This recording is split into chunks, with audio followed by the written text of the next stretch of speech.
Right, everything should be in order. Good evening, ladies, gentlemen, Xenos of all ages, and everything in between. And welcome to another Tactica Imperialis live stream.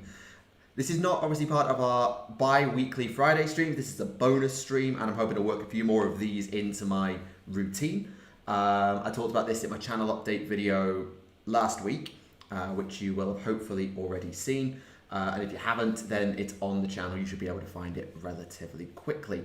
Hopefully the audio and the camera are working fine. There's no lag or anything like that.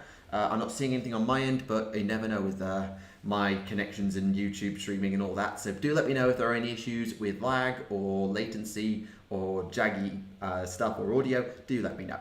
And actually, I've already fooled someone. There is actually nothing on this wall.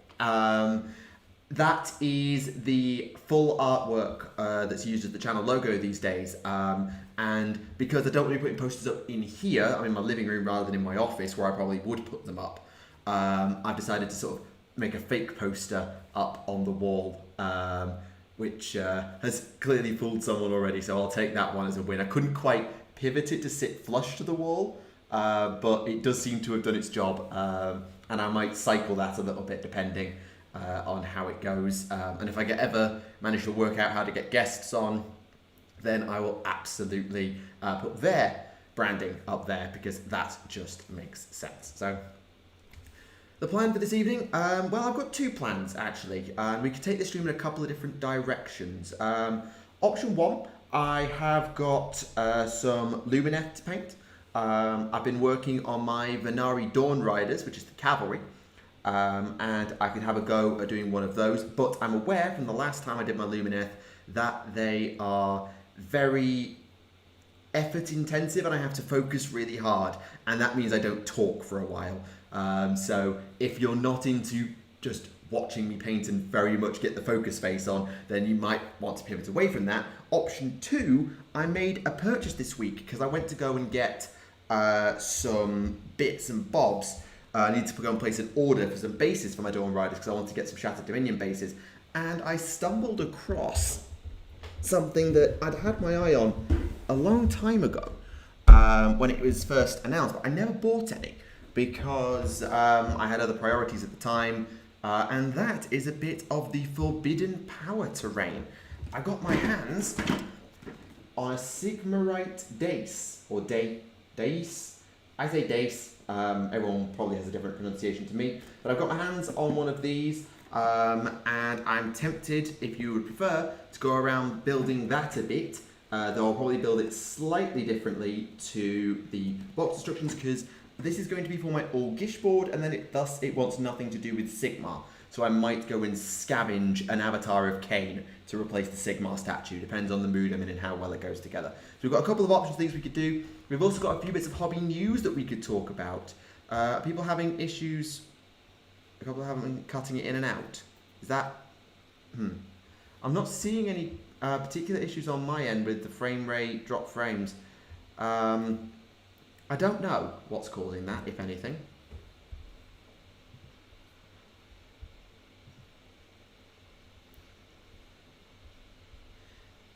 This is strange. I don't know. It's a little strange why that's happening because I'm not seeing it on my end, and some people are saying that it's fine. So maybe just try refreshing the page, and if it's not working, then I'm not sure because it seems to be working fine for some people with cutting out, but doesn't seem to be having any particular issue. Not that I can see anyway. Yes, the supply drop. That was the other thing that we had a chance to talk about tonight. We could talk a bit about some of the more recent news. Just got a black screen. That's weird. That's really weird. I'm not, like I say, I've not got any issues with my encoder, with the frame rate or anything like that. It seems to be working okay, and even the playback I've got on YouTube Studio seems to be behaving. So I'm not sure what's causing that. Okay, something to keep an eye on. I'll keep an eye on things on my end, but we've had a couple of streams that have worked, so hopefully, maybe it's a connection thing on other people's ends or being on mobile. I don't know, but all I can say is that on my end everything is stable. So we are where we are. I'm sorry, I'm not sure. But yes, we could talk about the supply drops. I personally was in the middle of building stuff because I got all my furniture this last couple of days, so I've been a bit off the grid hobby-wise, and these supply drops completely passed me by. I completely missed them, so that's something we could talk about if people are interested. So we've got a couple of options. Sadly, I am not the poll master of the channel, so I'm not going to put a poll up for voting on terrain versus painting. It's up to you. And yes, Z, this is your image. I appreciate that I didn't ask, but it is also the channel's logo, so I kind of assumed it was fair game. Sorry, hands up on that one. But yes, that is your artwork up on the wall, but not actually on the wall. It's implanted on the screen, which is a little bit sneaky. But yes, so what are we feeling this evening? Are we feeling building terrain? Are we thinking painted cavalry and going all focus mode? Or do we just want to have a bit of a chat and see where we go? Yeah, Discord might not be a bad idea as well. So coming up in chat will be a little bit of a link for our Discord server. If you're not already there, I appreciate that a lot of the names I'm seeing in chat are people who are in the Discord server because it's their sort of time zone. But at the same time, if you want to join our Discord server, we've done snarkathons over the various streams that GW have done. We have regular voice chat discussions and hobby group sessions, showcase of work, discussion of news. So we've got plenty of stuff in there if you would like to join. There'll be a link coming up in chat in due course from one of our mods, who I think I've already given mod status to. No, I haven't. Right, let me just go and hide chat while I do this. And there we go.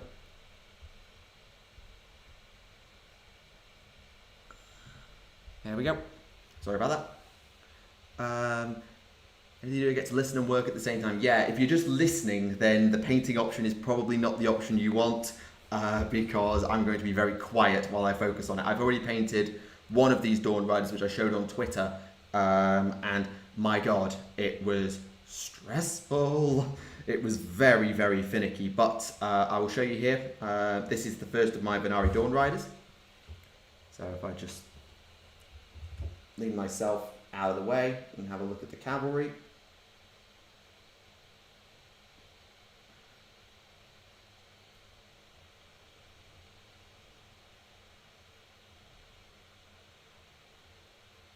So that's the first of my Dawn Riders. The one I've got built is currently the standard bearer, which is probably going to be even more finicky because, you know, standards, and it's not like, it's a semi-sculpted, semi-not sculpted standard, which is going to be a pain. I wouldn't bother making a poll because unless you've got mod status, and I generally only give that to my server mods, you won't be able to post a link in chat anyway. So thank you for the offer, but there's no need, it's honestly fine. So yeah, that's where we are. Okay. You know what, the more I'm looking at this cavalry and realizing how little I'm going to be able to talk doing it, I've decided, screw it, I'm going to build the terrain unless people want me really urgently to talk about supply drops and all of that stuff. So, just going to move this out of the way, aside from glue. Where are my clippers? Oh, I'll have to go and find those.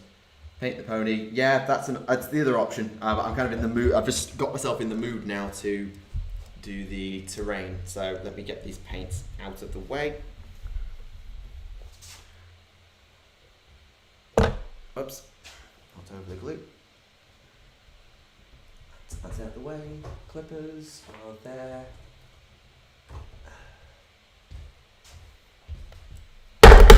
And I just dropped them on the table. Well done, me.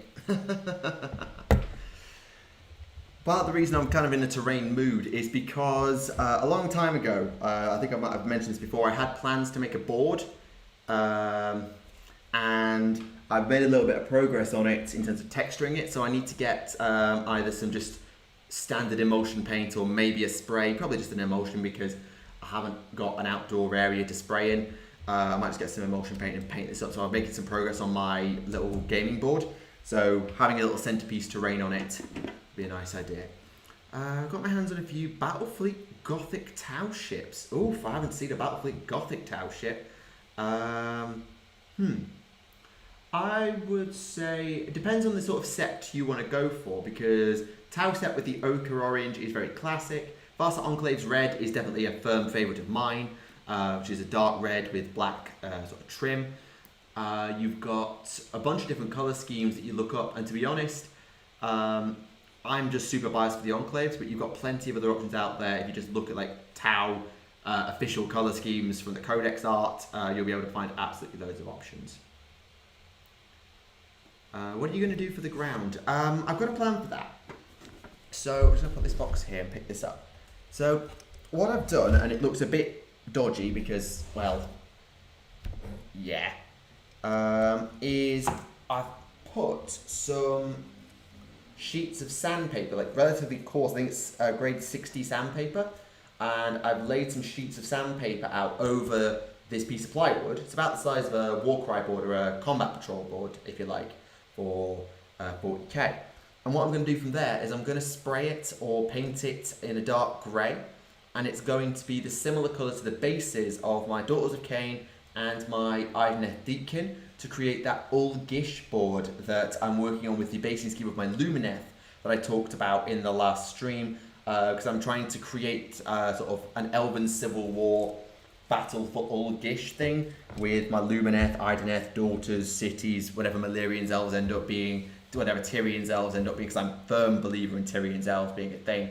So I want to create this battle for Ulgish, and whilst this isn't big enough, it would at least give me a bit of practice at painting terrain and painting a board in that sort of colour scheme, so that when I do my Realm of Battle board at the actual correct scale, then it will be a bit more accurate, I guess. So that was the idea. So I'm going to go for grey as sort of a basic colour for it, a really dark grey, and then I might just get, not really sure how you do, are there sprays of washes? I feel like there are sprays of washes, like Null oil and stuff, but I'm not actually sure now that I say that. Can't be absolutely 100%, and no one in my ear is helping me.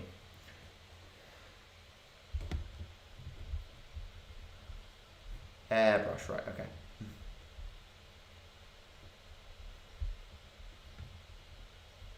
Oh, that's cool.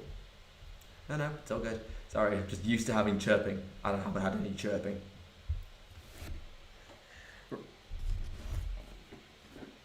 More than fair. Right, let's crack this open. I've already opened this up once, so I already know roughly what's in here, but let's have a whirl of some terrain. This will be the first terrain I've ever worked on, I think. Yeah, because my tide wall fortifications don't count. This is the first terrain I've ever worked on.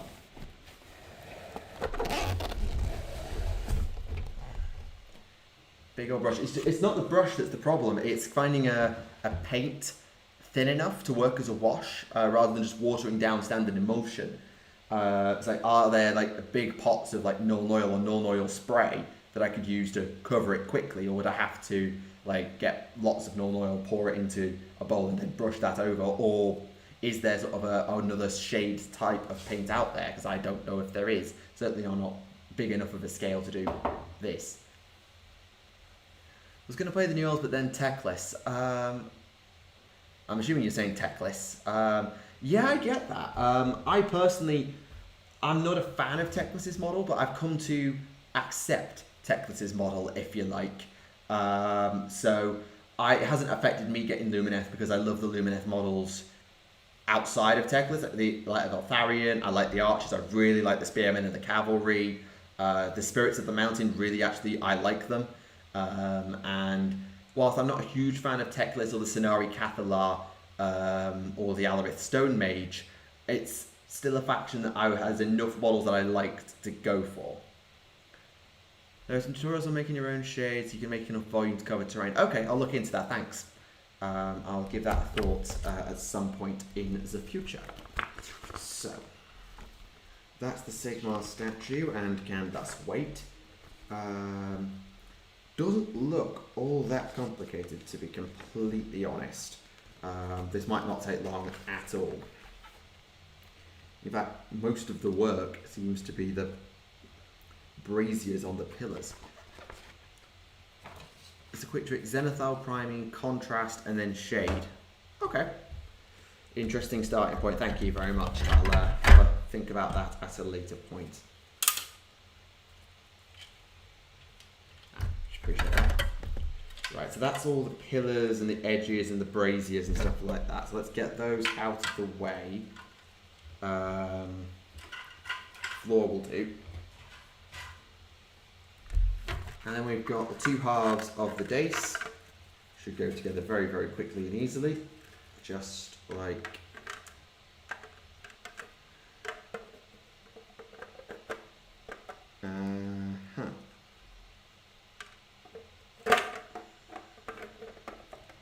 just like so.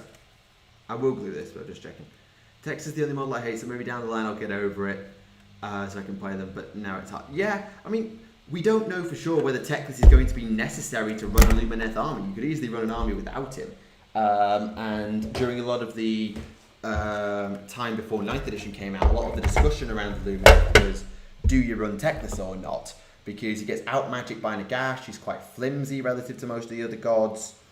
Do you even run him? And some people have decided the answer is no.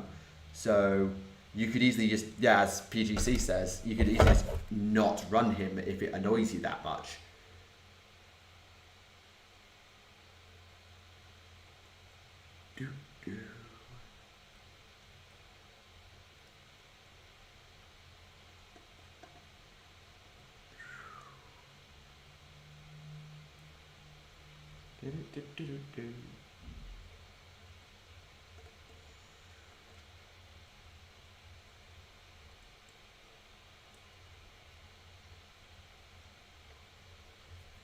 Speaking of patrol, it sounds like Kill Team but with vehicles. I haven't looked really too hard at combat patrol yet because I'm not in a position where I'm going to be playing 40k anytime soon, so I haven't looked all that hard at some of the rules, particularly things like combat patrol, because again, I'd be playing against myself, and whilst that's a thing, it's not really my thing to just play games against myself with my Tau and my orcs.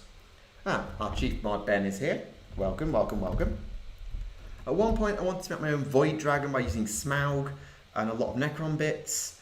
That could have been really interesting. One of the coolest things I ever saw as a conversion was my army, my old store manager in Manchester. He had a giant Necron Tau army. So it was a Tau army using a giant pile of Necron bits. And it was one of the coolest armies I'd ever seen.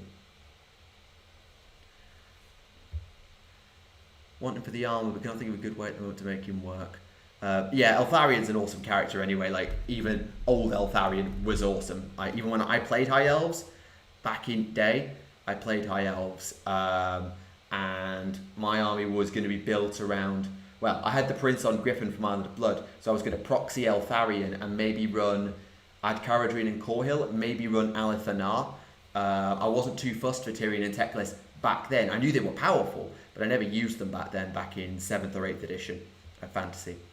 There's not really much to say. I can't remember much of it off the top of my head, but sort of, as I recall, it was mostly battle suits. I remember, I think there were flyers with wraith parts, riptides with different bits and bobs. I can't remember most of it, but it was really cool to see in the store.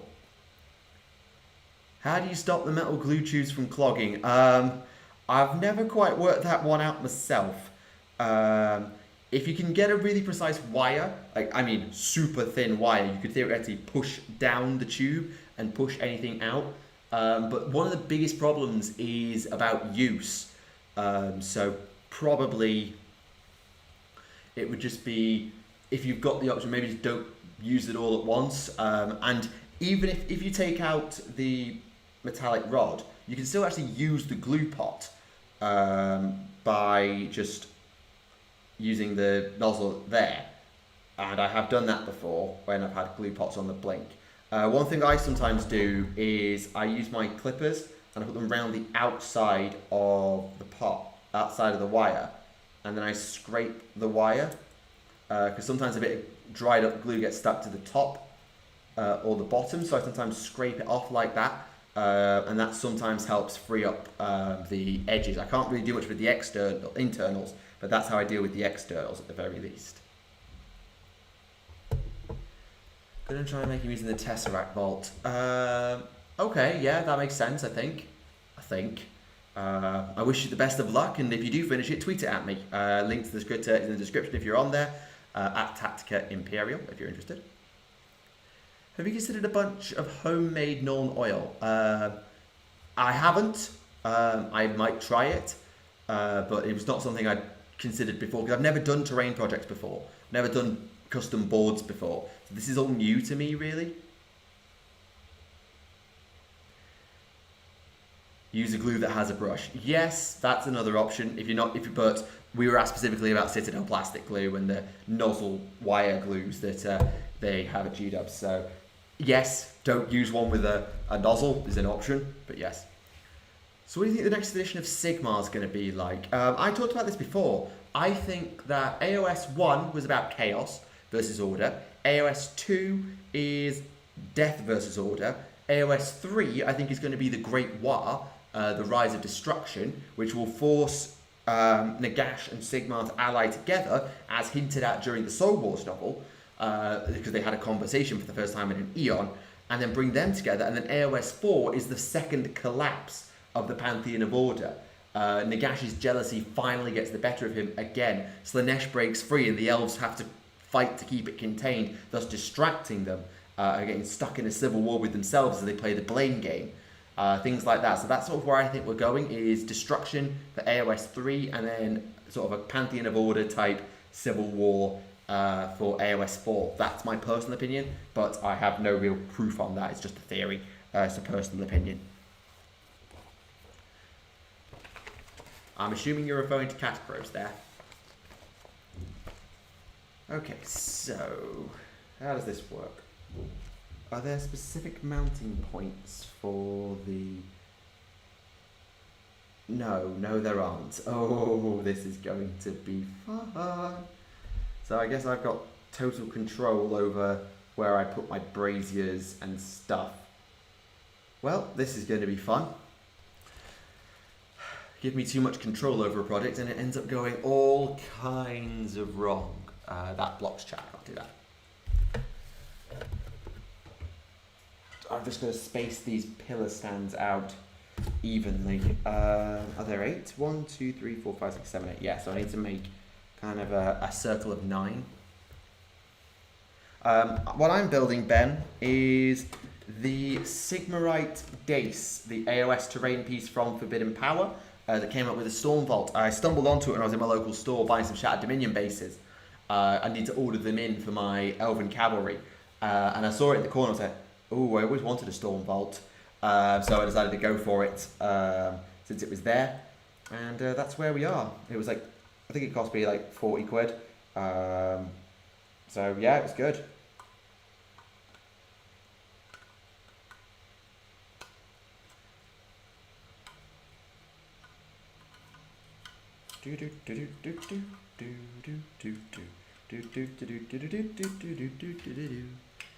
Right, I've got to have to be really accurate with this because I want symmetry, but I also quite like the current design.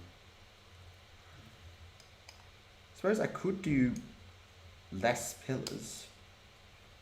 That's another option, is less pillars. So how's these? Oh, they just sit on there nicely. So I could go have a much wider altar area here and create... Do you feel like GW pricing is getting a bit too high? Yes, but at the same time, ow, whoever's that got a beeper in my ear, turn it off.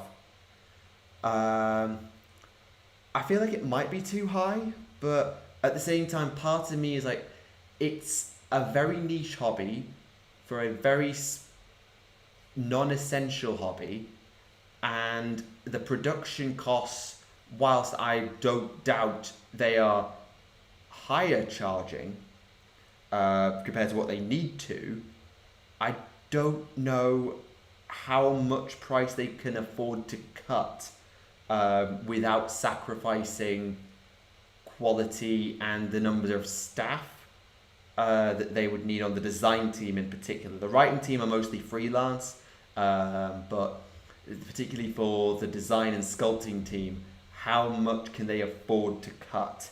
And I don't want to speculate. I'm not going to sit here and defend GW's prices, but I also don't just want to blindly attack them without a better knowledge of the insiders of the business. So I'm going to sort of sit on the fence. The mystery box at 75 quid. Yes, but I believe it that compared to the price of what you would... it's all relative, isn't it? Like, relative to other GW prices, it was good. But relative to other companies, maybe not so much. So yeah, I do see your point. Oh yes, Ben. So I want to give a very brief shout out to a subscriber who very kindly donated a Sylvaneth Start Collecting that they were not using. They sent it to me and I forwarded that on to Ben because he's a Sylvaneth player. So I just wanted to give a shout out to that person from Facebook. I think the name was Josh or Joshua. So thank you very much to that person for your generosity to recycle your miniatures if you weren't using them. We very much appreciate it, so thank you. And yeah, so Ben's got some extra Sylvaneth to work on whenever he finally chunks his way through like a double Indomitus and 50,000 bits of chaos. Need to ask how bad it is. My first and only army for the Aeros are the Bone Reapers. That's fine. You play them because you like them, and if it's because of Tomb Kings, then yeah, that's a completely legitimate reason for playing them. I like the Ossiarch, but I didn't have a huge fondness for the Tomb Kings. Like, they were cool, but my army back in Fantasy was elves, so I stuck with the elves. Do you play Chaos in 40k? No, I don't. I nearly did. My first army was almost Red Corsairs, but because of Assault on Black Reach, I went with Orcs, because, well, at the time there was a new a Tale of Four Gamers had just returned. Yeah, not a Tale of Four Warlords, a Tale of Four Gamers. We're going back to 2008 here. And one of the players, Matt Hudson, was collecting Red Corsairs for his. And he told the story of the Wolf of Fenris. And so I went with that.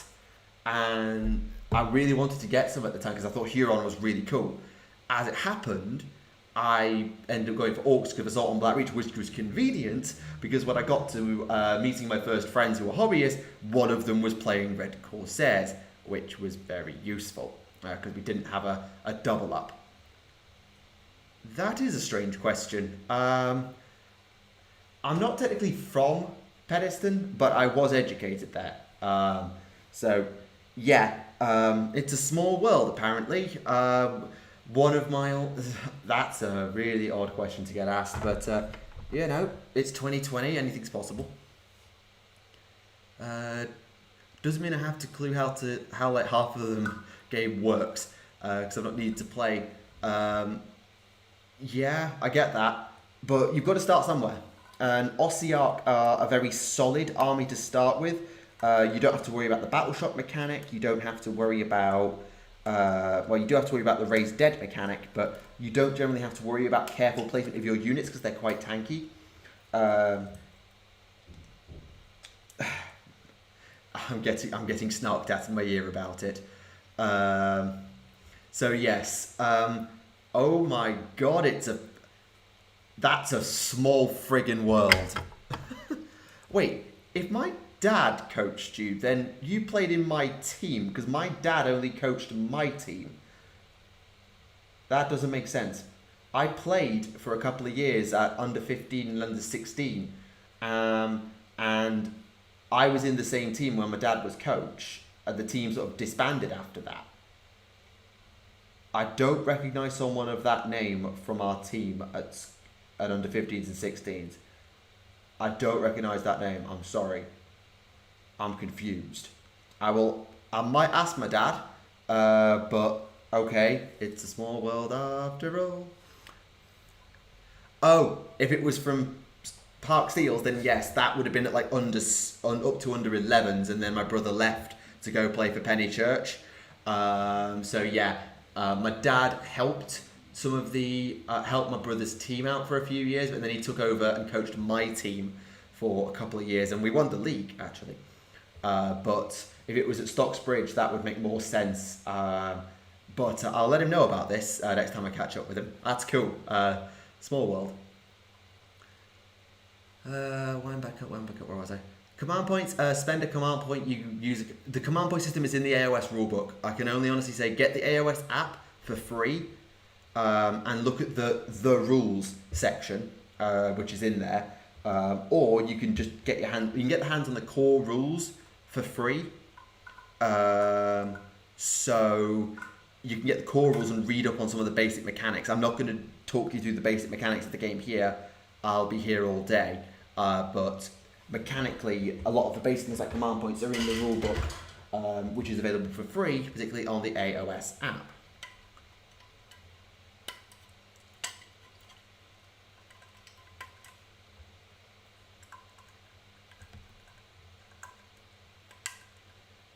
Are they on this in the AOS app any good?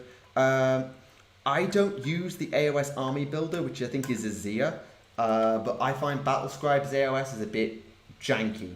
And it was very slow to update. So I can't speak for Azir, but I know some people swear by Azir. So it's up to you, I suppose. But I personally haven't had a great experience with Battlescribe.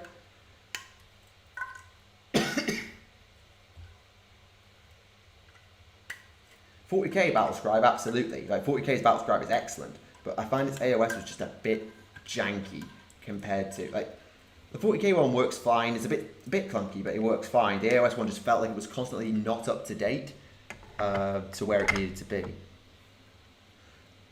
3, 4, 5, 6, 7, 8. No, that's not how it works.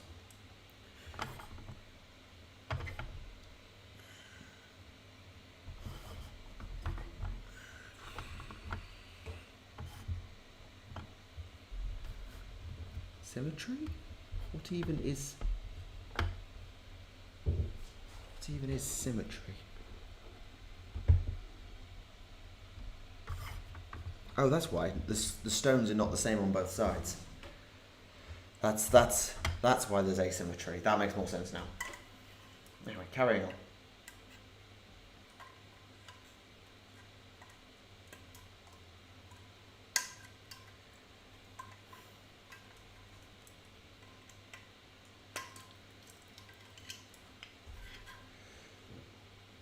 Excuse me.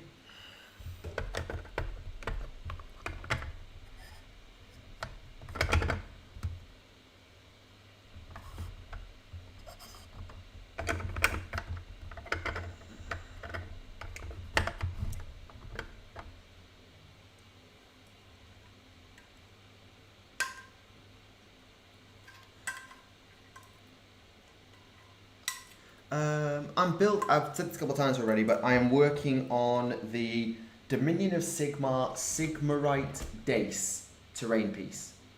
It's slightly too low for you to see what I'm doing. I'm just experimenting with the placement of all the pillars at the moment to see how I want to do it. So that's just what I'm doing at the moment. And slightly it's too low to show up on camera.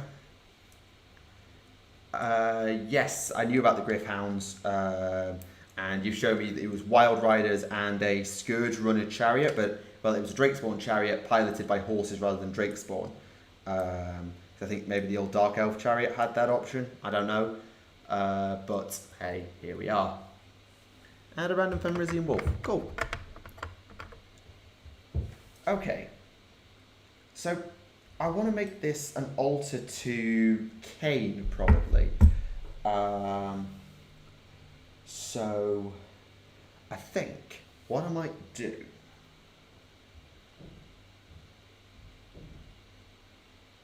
how badly can I cannibalize my cauldron of blood? Ooh. Because if I've only got the one cauldron and I've got a spare one in my start collecting. Cain the Elf God, which is the same as Cain the Eldar God in terms of the bloody-handed god of murder and war. Yes, same god, but different universe. Tau more Smurfs than Ultramarines? Meh. And also, Tau communism is just a joke. It's an authoritarian dictatorship. To be fair here, and yes, you could say that's what communism was, but we're not getting into that today. We're not talking politics. Gave the Scourge Runner Cold because dinos are better than horses. Yeah, but they are, which is why if I get that Scourge Runner, that Cold One Chariot back off Ben, it's going to look out of place because it hasn't got the dinos on it. Because I might try and take that, if Ben doesn't want it, I might try and take it back off his hands. Probably not. So I've got this idea running through my head at the moment of my... So let me just run through what I'm thinking with this Cauldron of Blood on my Sigmarite Dace. So at the moment I've got... can I pick this up? Yes. So I've got it at the moment. I'm going to turn it around in my hand. This is not going to end well. I've got it in this... And that was always going to happen. In a sort of configuration where all of the pillars would be at the back. And I'm holding it like pizza, but bear with me. So all of the pillars would be round the back, sort of broken one, and then all the braziers and pillars would be at the back. So instead of it being a dace, I wanted it to be like an altar. So if you come up the central staircase, you'd have braziers either side, and I want to create like an altar to Cain. So part of me is thinking about cannibalizing my second Cauldron of Blood that I own, because I got to start collecting daughters. Old metal birds with archers on. Birds with archers on? I don't know what army that is. Doesn't sound like any elven army. Maybe it's an old wood elf unit. Probably is an old wood elf unit. Anyway, as I was saying, I thought about cannibalizing my old cauldron, my new cauldron, because of the just options that provides. But how far can I go cannibalizing whilst also wanting to maintain a Bloodrack Shrine or something like that? Because I could nick the avatar, because I'm never going to run two cauldrons in my one army. I never would. It's not my style to run double cauldron. So I could steal the avatar, and in place of the statue to Sigmar, this statue to Sigmar, I could have my avatar of Cain stood at the back as the bloody-handed god. Maybe put him on a plinth of some sorts. In fact, there's a really nice plinth here with skulls, so I can make a plinth for my avatar to stand on. But then I want, sort of, because Cain is the bloody-handed god, I'd want a sacrificial altar, but I also don't want to get rid of my Hag Queen and Slaughter Queen that are so cool and so powerful. Like, the Hag Queen is particularly one of the most powerful units in the game for daughters, and whilst I know not most people like Slaughter Queens, I probably would be able to get away with a converted Slaughter Queen being stood there atop this altar. But what would I make the altar out of? I'd also need some blood. So do I borrow the Cauldron of Blood, but then the Bloodrack Shrine doesn't work because the Medusa has to sit in it. So I don't know what to do. How far do I cannibalize my Bloodrack Shrine, as it would be, in order to make a cool conversion of an altar to Cain, whilst also, having a working Bloodrack Shrine? And now I'm stumped, because I could also stick some Witch Elves on either side. Oh yeah, I would raise up the avatar. So there's this piece here is two sides of, in fact, I'll stick it together and I'll show you exactly what it is. Okay, I'm going to let Kaz type. Oh, well, I just cut this out.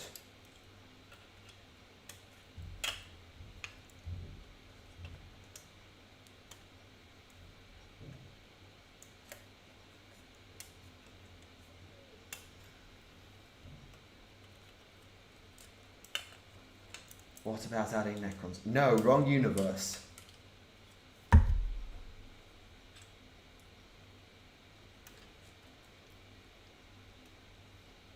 Get a new... I haven't got well, I have got a spare £40 lying around, but I don't want to be spending it on a third Cauldron of Blood for no good reason. Okay, so Yes, exactly. If you use the cane statue, yes, and remove the circle in the center of the scenery, you can use blood for the blood god in several layers to add a pool of blood in the center of the temple. So instead of having a blood altar the entire temple, that's really cool. Though it would predate me buying like a file, and the way it's put together is it's actually quite a thin. It's actually really thin, so there's not much to file away. Sorry. Tip all that off. Sorry about the noise. It's very thin underneath, so I'd have to basically just scrape this off very, very carefully and very, very thinly to make it. But that's a really cool idea, and Blood for the Blood God is a nice paint. I've never used it myself. You are showing more love to the Avatar of Cain than GW has in the entirety of 40k. Hey, don't diss the AOS Avatar of Cain. It's dangerous.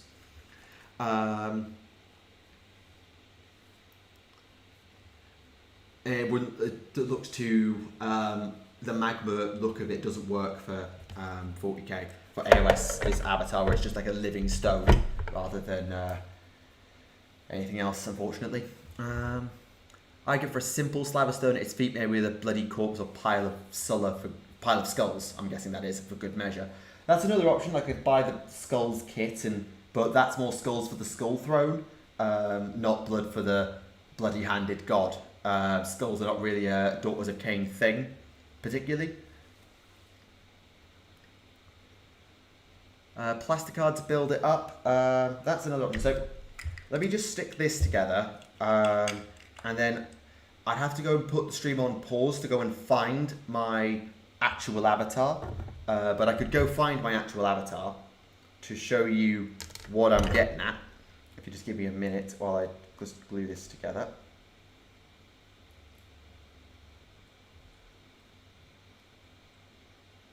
Yeah, it'd just mainly be I'd have to get rid of this Sigmarite star that's in the middle to get rid of Sigendil from it, and that's got to be filed off or covered over, which is a bit awkward. It can be done, it's just a bit awkward.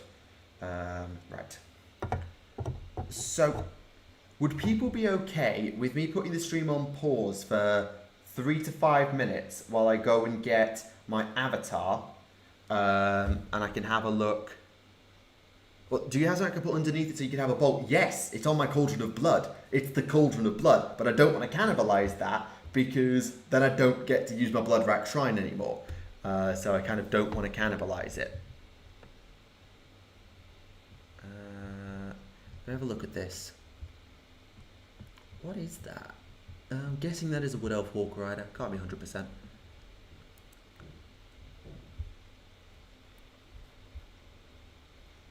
Okay, cool. Sorry, just, do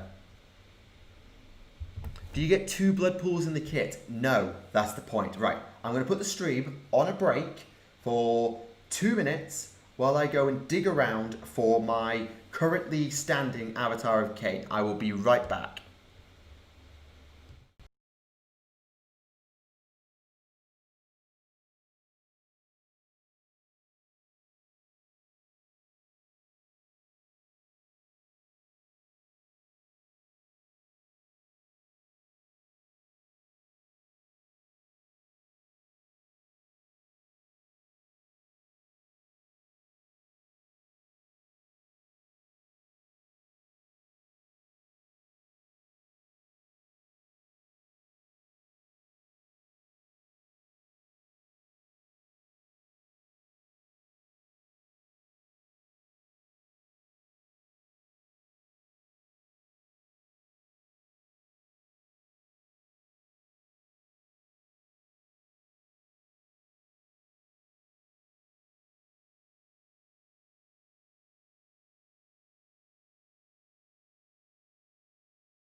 got it.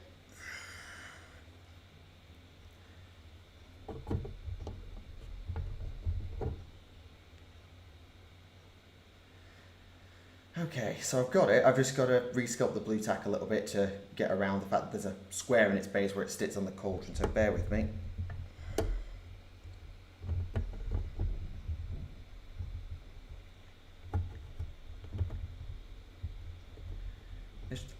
I said it's a low latency. There shouldn't be too much of a delay, should there?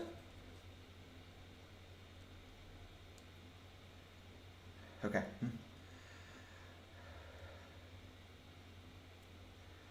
Okay.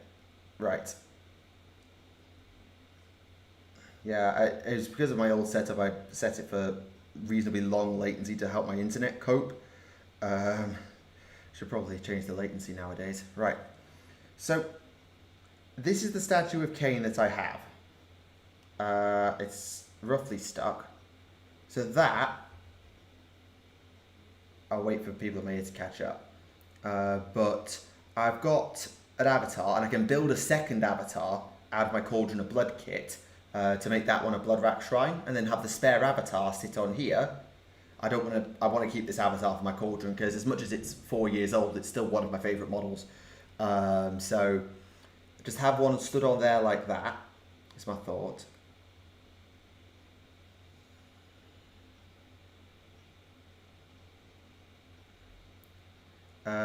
What, these bits, those little, the dig into the, just above the thing. You can need... Oh, where the skull, the skull holders.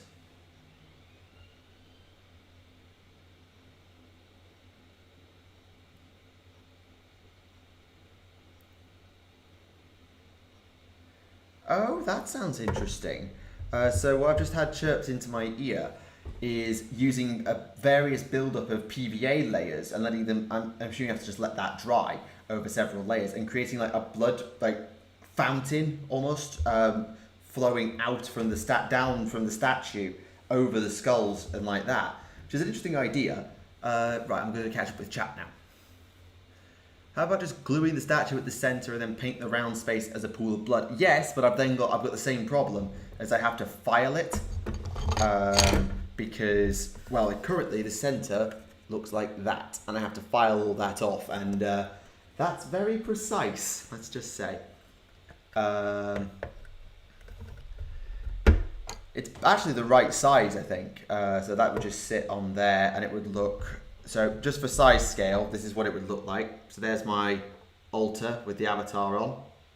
I'll let chat catch up in a moment. So that's what it would sort of look like, slightly less wonky, but something like that, which actually looks quite good to me. You quickly sculpture a circle of altar of blood and get it printed. I have no idea how 3D printing works. I certainly don't own one. Okay. Cut a hole in the middle and then use green stuff, and there you have my problem. I can't green stuff. I've tried once. There's a video of me trying to green stuff on the channel like 5 years ago. I suck at it. I suck at green stuff. But it's a nice idea. Yeah, it's just they suggested sending it to me to be printed rather than them printing it. That was the other option.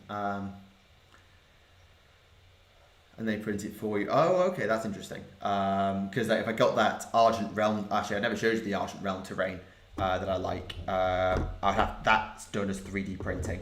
Actually, this is just too wide to sit in the circle.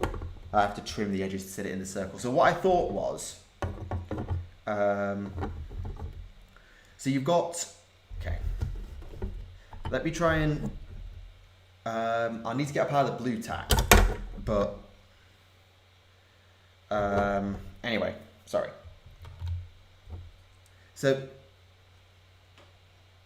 underneath the avatar. Yeah, nothing. It's actually just, it's very thin underneath.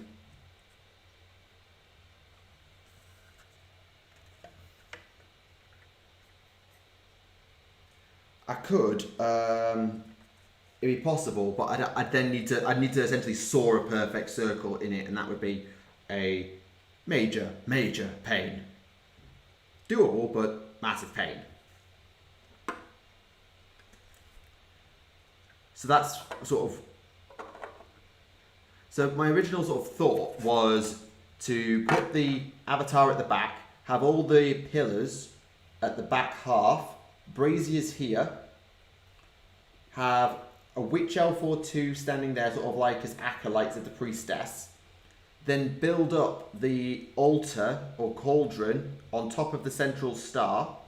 So either put something completely new, maybe lay a little sheet of plastic over top, and then the cauldron, and then have stood in front of the avatar my slaughter queen from that Bloodrat shrine as my high priestess of Cain, and she would stand there, and I wouldn't throw corpses all over it, that would be too much of a pain because I haven't got the right models for it, but that's sort of what I was thinking, which was avatar at the back, pillars surrounding with braziers at the front, witch elf acolytes, 1, 2, 3, 4, or maybe just 1, 2, and they actually might stand on the steps depending on how they come off the Bloodrat shrine, and then something in the middle for the sacrifice. So that's the idea. I'm just not sure how to execute it quite yet. But hopefully you see what I'm getting at. Anyway, I'm going to put these pillars together. The braziers as well? Yeah, I can put the braziers together as well. It's a really simple kit. The braziers come in 2 halves, and then the flame just sits on top. The only actual complex part is the Sigmar statue, which has got about 12 different pieces. The rest of it is actually that the pillars are all one part, their simplicity itself. Is the Blood Bowl used on all the variations? Yes, it is. So on the Cauldron of Blood, it sits in front of your avatar, and your Hag or Slaughter Queen stands on the rim. On the Bloodrat Shrine, the mirror stands behind it, and the Bloodrat Medusa sits in it.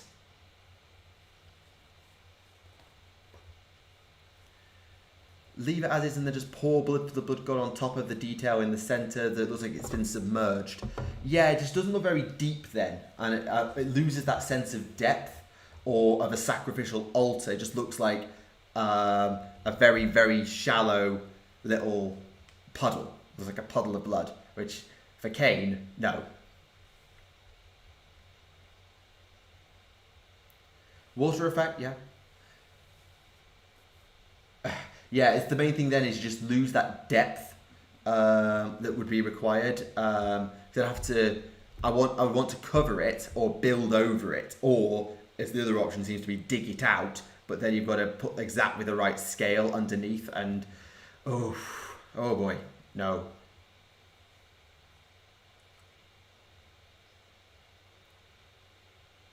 Say that again?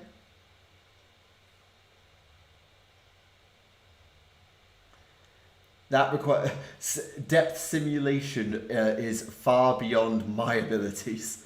I think Moorpot.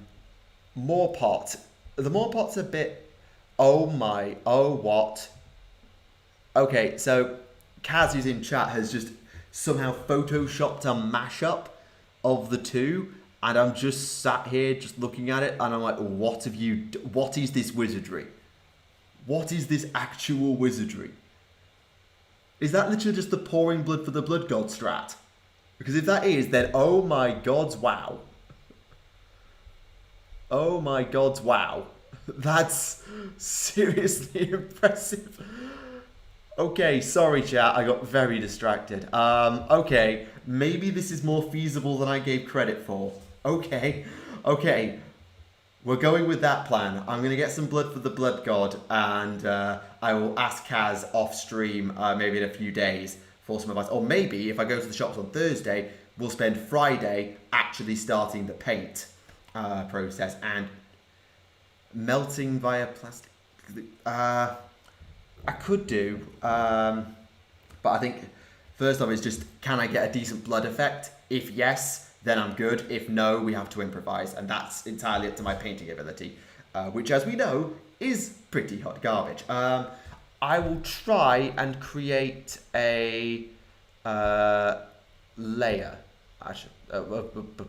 Hang on, cancel. So I need to go into studio mode. Okay, there might be a bit of lag at the moment while I try and set this up. So let me just do the thing. Can I?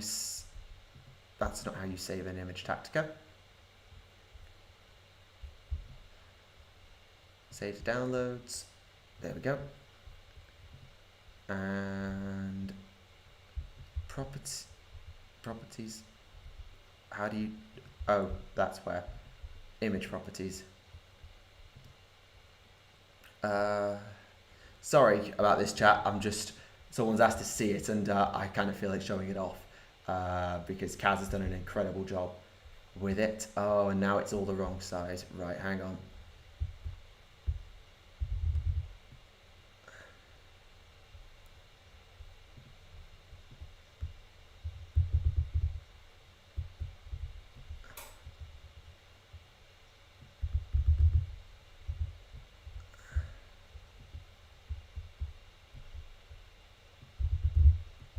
Okay, that, I think I've got that in the right place. I'm going to transition over now, 3, 2, 1. Okay, so I've just put that up on screen very roughly, just for a moment so that you can see it. I'll just let chat do its thing. So I'll pop that on screen. So that's a Photoshop that Kaz in chat has done. Which has got the Blood for the Blood God sort of red tinted effect over the Sigendel in the middle. And that's what it looks like. You can see there with the avatar on top as well. That's sort of the effect that we're going for. Though I would have the pillars slightly more towards the back rather than being as symmetrical as the GW guys have it. I would push mine toward the back, but that's not a Photoshop job. That's just a different gluing job for me. So yeah, that's what that looks like. Let me know your thoughts, chat, and make sure to go, if you can find Kaz on Twitter or anything else, go give Kaz a follow, because they're also the person who designed the Tactica Tutorialis logo and intro sequence for the Warhammer Science videos that I did. So go give them all the support and all the praise. They deserve it. So yeah, that's what that looks like. I'm going to transfer back across now because hopefully chat will have had a chance to see that. And boop. Oh yeah, links in the description. Yes, the links in the description. Thank you, Z. You've reminded me. I did put Kaz's details in the description because she contributed to the channel's logo with the atom keeler, as I call it.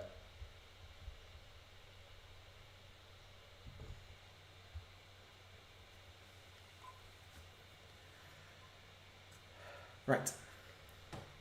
So yeah, that's the plan. That's now the plan. I suppose, Ben, you became chief monk because you were the active person who was, like, you know, slapping people down in the old days of streaming. You were the only mod I had. But now that I put Clive and PG as mods to share the Discord along with Rowan, you've kind of got that extra bit. Sorry.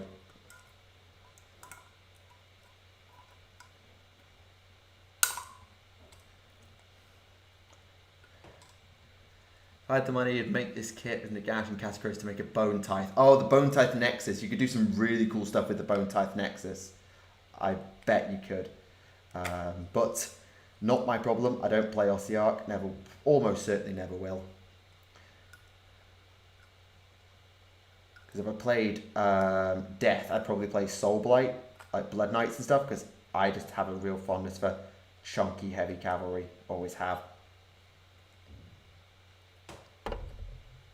I was to play Imperium. I'll probably play Mechanicus and Skitarii, I think. Oh god, yeah, supply drop. I haven't even talked about the supply drops. Yes, that's another thing. I got very carried away with all this jank.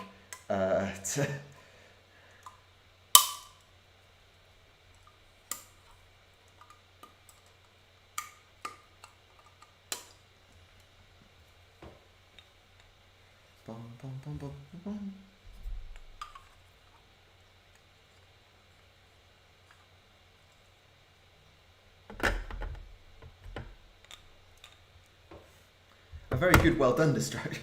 Yes, it was a. I really enjoyed that distraction. It was a great distraction. But obviously, we also have the option of supply drops to talk about. So I'm going to go get the article up in the background, and then we've got the option to talk about it if we would like. So that's up in the background now.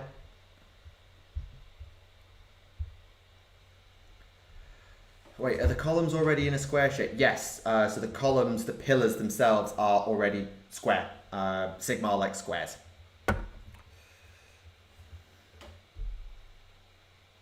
Oi.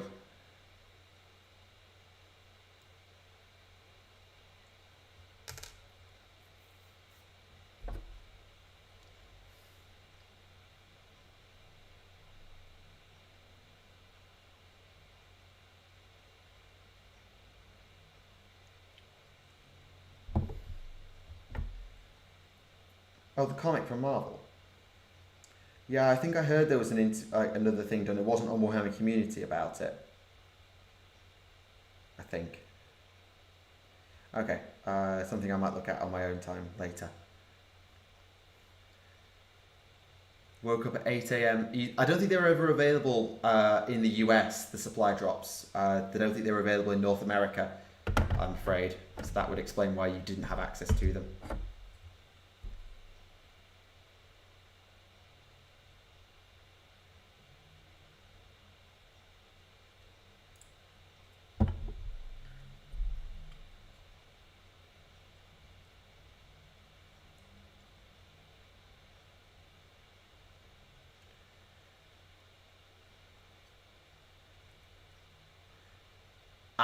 Time zones reference, apologies. Since the Tyranids are cosmic horror, do you think there's a Hive fleet? The Hive fleets, remember, are named by the Imperium. So Leviathan, Kraken, Gorgon, Hydra. They're named by the Imperium after old, like, legendary monsters. So there may well be a Hive fleet Cthulhu, but that's obviously a different type of myth to the Gorgon and stuff. Cthulhu was made up by Lovecraft, as I understand. I think I could be wrong on that, but yeah, which means that it's not a myth of legend; it's just an authorial creation, which is technically a myth of terror and legend by that point, because it's been 40,000 years. But they may have forgotten the works of Lovecraft by then. So I don't know; it's possible, but it fits within the theme of the Hive Fleet naming conventions for there to be one, just about.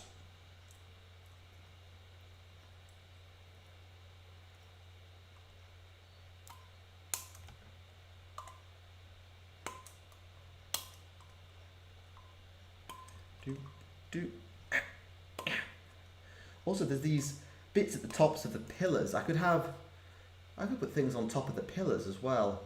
Oh god, my brain's running a gajillion miles an hour now. This is what happens when I get into a hobbying mood. I start coming up with all sorts of crazy nonsense, and my brain just doesn't know when to stop. Yeah, there is a line for complexity, so I probably shouldn't.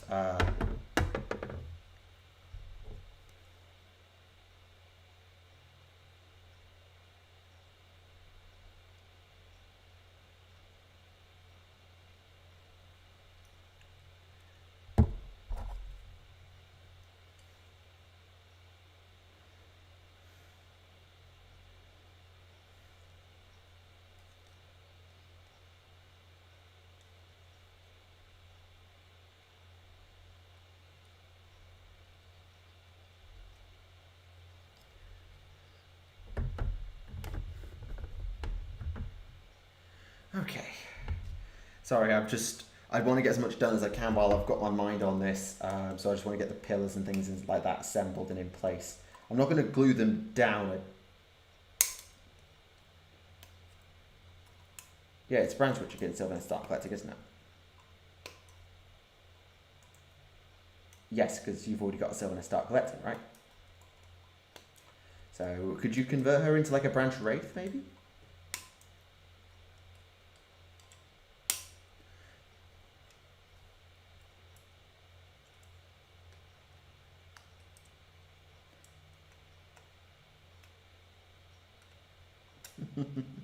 Sorry, there's a Sylvaneth argument going on.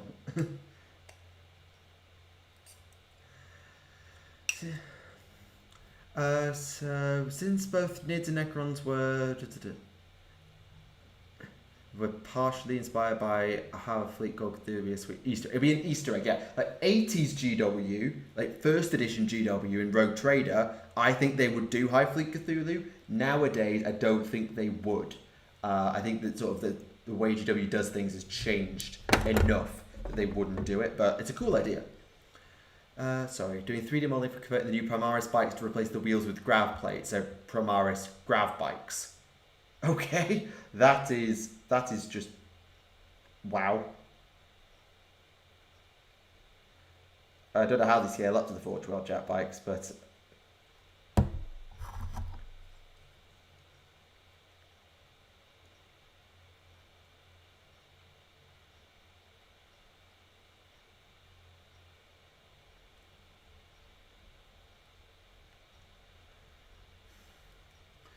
I think the only reason Primaris didn't get grav bikes was to stop them just being Space Marine Eldar.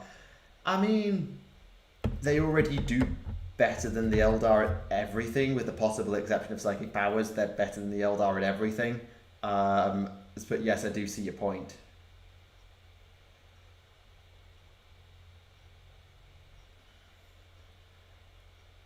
They're just a fancy hovercraft. Yeah, I suppose so. They're not really anti-grav per se. I see your point there. Court. Okay, so I get 4 braziers, is that right? 4? Yeah, I get 4 braziers and 4 complete pillars. Actually, that's perfect then. 1, 2, 3, 4. Then the 2 half broken down ones, and then the 2 fully broken down ones. Yeah, awesome. Okay, I can create a really nice symmetry there. Excellent, got it. I have a plan. I have a plan.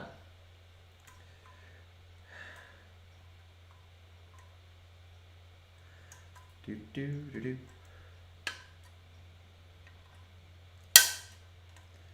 Sorry about the noise of cutting frames. Super low clearance annoys people. Yes, I know. I've heard about the annoyance with the very low ground clearance of the Outriders and how they make absolutely no sense as a result of having no ground clearance. Or words to that effect. Any tips on using green stuff to make towers for assault intercessors? I haven't got a clue where to start. It's a really cool idea, but I'm not a green stuffer. I've never really got my head around green stuff, so I wouldn't be the person to ask. Let's put a face to the voice. I have to say, if this is the first time you see me in the flesh, then you must be dedicated to watching 40k Stories, Adeptus Podcasters, and nothing else, which probably sums up about 85% of my viewer base. Because I know not many people watch Tutorialis, and a lot of my thoughts on it have actually taken the face cam away, so okay, yeah, fine, I see it.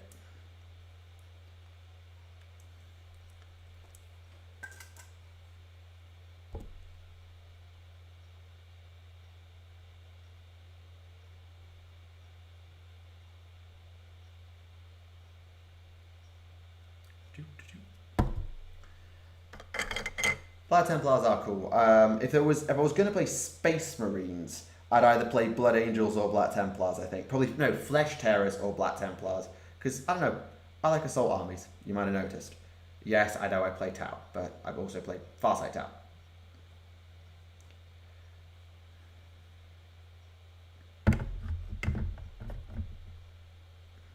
Next one. These should be shuffled around a bit. Blah, blah, blah.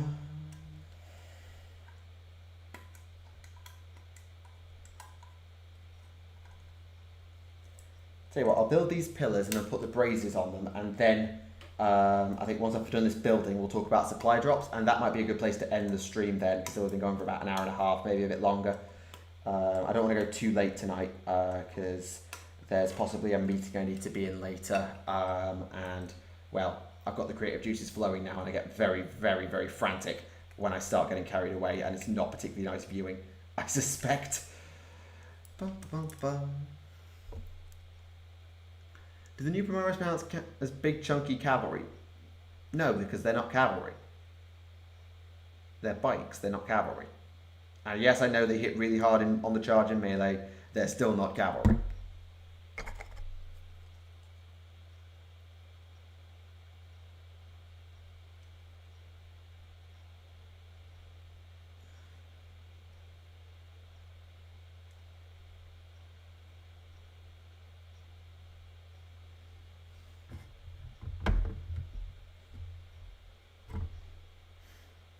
then you get Draco Cavalry. Oh dear, oh dear.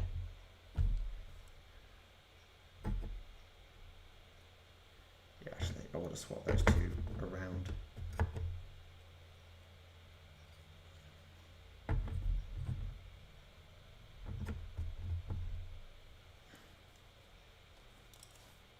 Okay, two more, and then I'm just going to do the Braziers. To be honest, actually, apart from the Sigmar statue, I'll be finished at that point. So...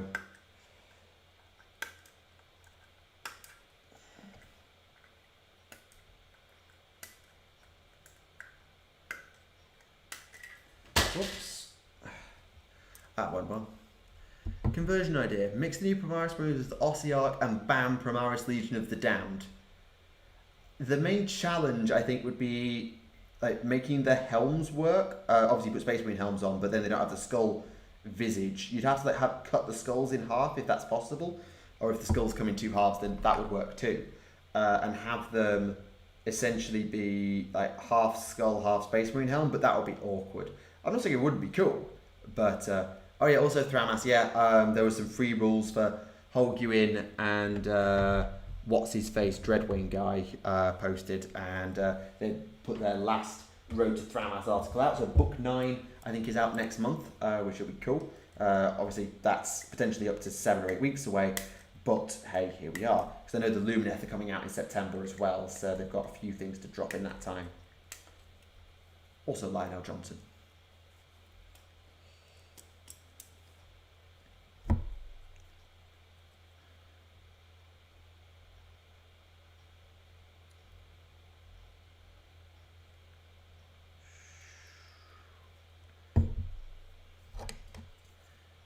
The defense swap vampires and necromunda. Yeah, I was bemused when I found out that there were two types of vampire: the necromunda with a Y and the warp entities with an I. I was bemused by that to no end.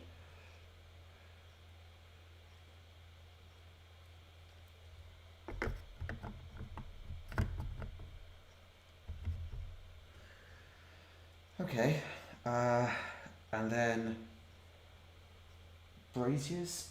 Okay, let's do the wall braziers first.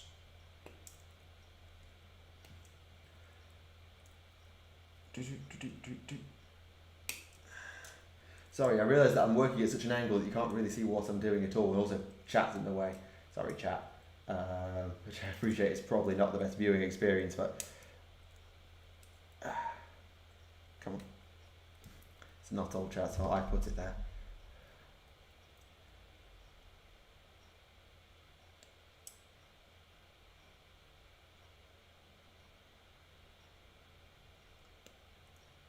Right.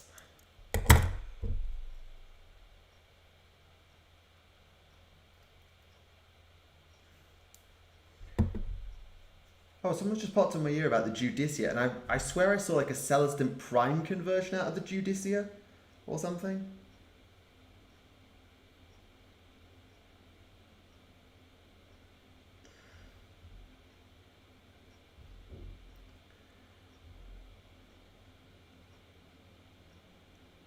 I feel like that's just setting up for a punchline, and I'm not going near it.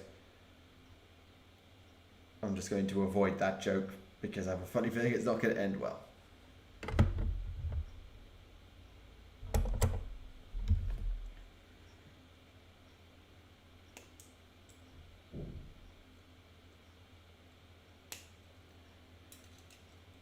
Yeah, Lord Relictor, that would be good. For the Judicia. The Judicia, I remember when it was revealed, it's like the legs look really Stormcasty. The armour itself isn't too much, but the legs look really Stormcasty on that thing. And add in the Hourglass, the Mortalis Terminexus, or whatever it's called. Actually, the Mortalis Terminexus sounds like the Nighthaunt Endless spell. I can never get those two straight.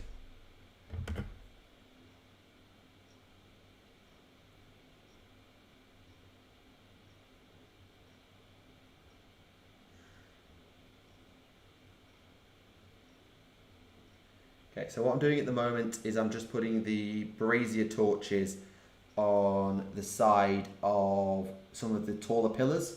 So I've got 4 of them. So I'm going to put them on these tall pillars because there's 4 of those. That's what I'm doing at the moment, just to let you know. Any update on that Dark Elf Warcry group? The Blood Coven, no. I don't believe we've had any word on when they're coming out. But I think they were supposed to be out by now. Had it not been for lockdown, they would be out by now, I believe.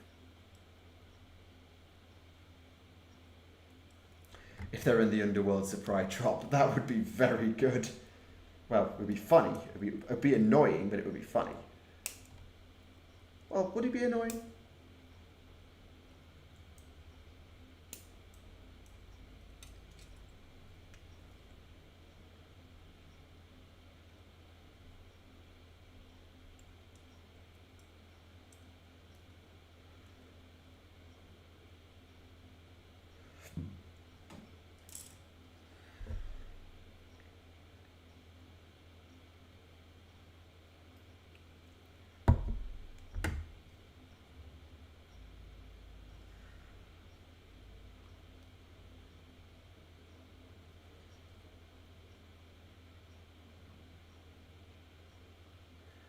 It could be a unit. I don't think it would... Ow.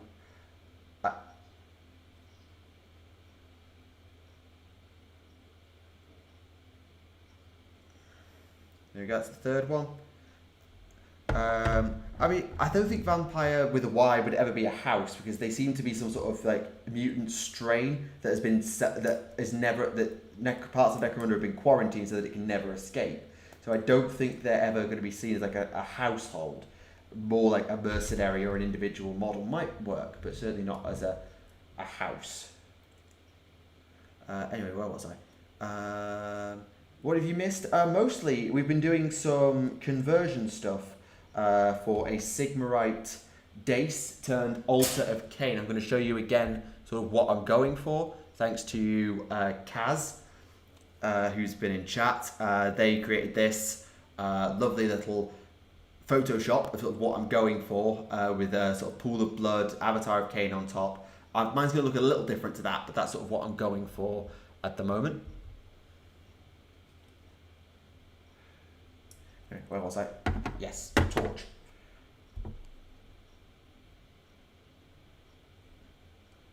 I still don't get it.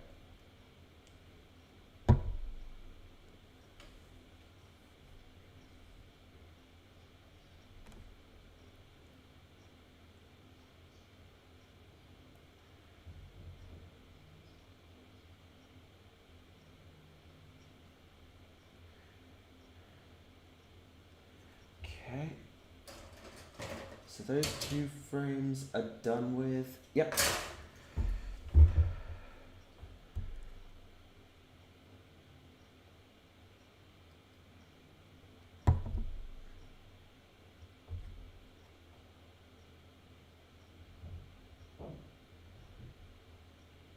Oh, maybe it wasn't a Thaliston Prime that I saw. I did see someone use a Stormcast, do a Stormcast conversion using a Judicia that was flying, but the Daughters of Cain Little Playground. That's not quite what I was thinking, but yeah, that's an idea. To not sacrifice the Altar and the Queen could be to do an approach like the scenic bases for Primarch, so you can move them into playable bases. So yeah, my Slaughter Queen I think would stay on a base. I would still base my Slaughter Queen and stick her sort of maybe on the pool of blood or right in front of the statue when appropriate. I wouldn't like carve out a hole for her to sit in like the Primarch bases. And the same with the Cauldron, because the way the Cauldron works, unfortunately, is it sits on the inside of the structure and you build kind of around it. So it's not the easiest thing to lift in and lift out. But I think, to be fair, that little thing you do with Blood for the Blood God on the central thing will be enough as long as I paint it correctly. And the Slaughter Queen, you don't really use the Slaughter Queen that much. So having one on a Cauldron, I wouldn't really use one on foot. So I think it would be okay and I'd get away with it. I've seen people do this sort of thing before, using like some of the mausoleum parts to create a Cainite altar. I saw that at my old GW, as I recall, but that was a while ago and I have no idea how they did it. anymore. Right, almost there now. I'm just going to build these two braziers. I'm not going to put the fire in them yet because it'll make the fire really awkward to paint. But I will put the braziers together. 18, 19, yep. Do I stick them on? I might stick them on. Probably not though, I'll probably just blue tap them to make them easier to paint later. You ever entered any of the Warhammer Underworld kits? Yes, I actually own some. I bought the Gloomspite one, the Zarbag's Gits, because I was getting tempted by the idea of playing a Gloomspite army and I wanted to practice. In the end, I didn't go with it really anywhere, but I do want to get my hands on Morvale's Blood Coven, the Daughters of Cain one, because if nothing else, that Hag Queen with a spear is gorgeous. And worst case, she could be the priest. She could be the one who sits on my altar, because I'm never going to use the Blood Coven in the game, and the Hag Queen legally is not allowed to take a spear. So I could use her on my altar, rather than sacrificing a Slaughter Queen, if you like. So I might buy the Blood Coven and use them as my altar. So maybe have the Kinnerai sat up here on the rafters, with the Witch Elves down the bottom. I'd have to remind myself exactly what's in it. Yeah, that's the one, the Knight Azeroth conversion, that's the one I'd seen.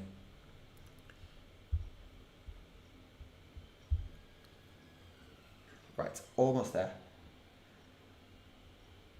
I really should have retitled this stream, but hey, we do what we can.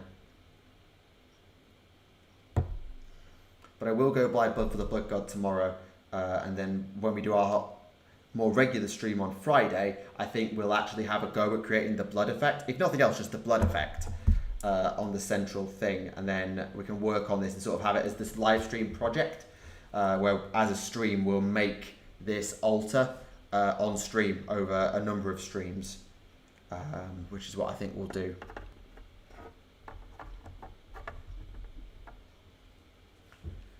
Oh, the Godsworn Hunt. Oh, yeah, I remember those. They're the Dark Oath ones, as I recall. They came out alongside...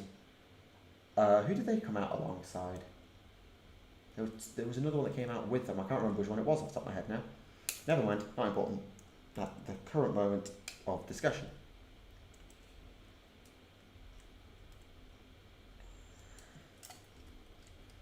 Bum, bum, bum, bum, bum.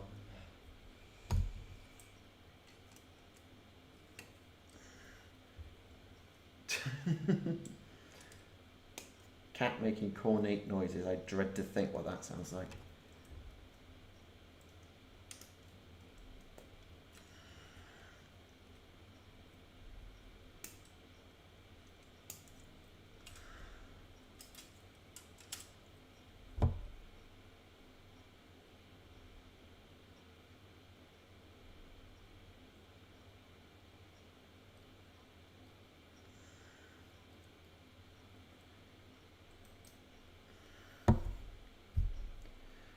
Okay, final bit, hopefully.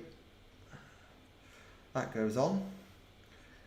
And I think I'll put it like that. Obviously it's missing the fire effect at the moment because I'm going to paint the fire. I'll pop it, I won't glue it in, but I'll put it in there just for now. And then paint it later.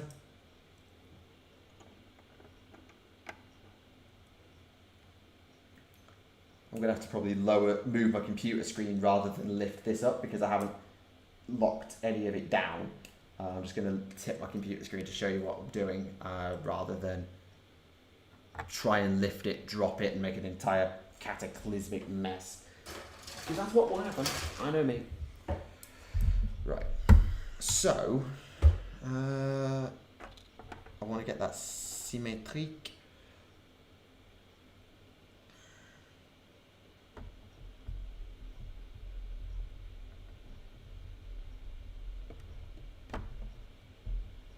And I will put a photo of this in the Discord and on Twitter later so that everyone gets a proper look at it and I can advertise Friday's stream around it because, you know, gotta get that advertising. Right, so I've got it. It's not, all of it's like not glued down aside from like the pillars and stuff, but they're not glued on either. So this is what I'm going to go for. So forgive me while I adjust the screen. Looks something... I'm also going to take chat away. Sorry, chat. I just hide these things. So this is what I've got. Thanks, Avatar. Great timing. So this is what I've sort of got as my baseline idea.